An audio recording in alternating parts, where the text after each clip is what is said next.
Hello ma'am, foundation day tabagi refinery sigi foundation day tabagi koi chak chaba chatli chak to yam thenge aina laisi pung 3 tare angang school halakpa ngairaga lakpa haitare family loi pijaba ado ai husband na hanadagi charaga chakre khoi manungdani hojik angang sing dress setlido akhoi program tabagi moigi cultural program tabagi dress ni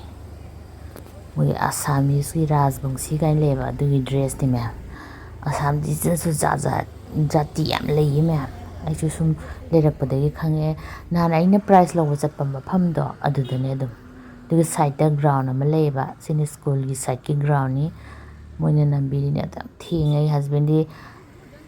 ama dai da chara chakhrabane koina 3 tare angang atombi se halakpa ngaibada Sonakangi side sidana chak tawe hai sida aduga nahan gi price lawbaduna holga lebaduna sondani me akhoi change moi sulawre ai sulawre kai kai noi doi ulaki ma'am mi ma'am phanam sadana choki ba hangame sabji ama yaure ma'am haidi vegetable sina kugi chutney chorphon male nga thongba bora hawai sisinane makok maru thongba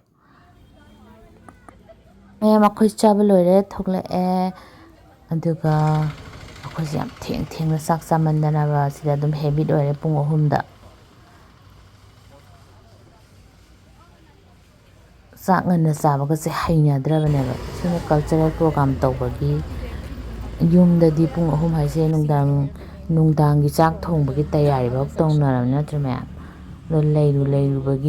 matang matungina ka haini habit oire koi yumda thongla sune chak nong tangana cha ngamde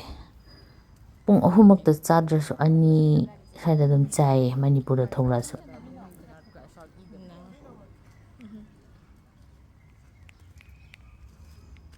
lore ma'am lore ngasigidi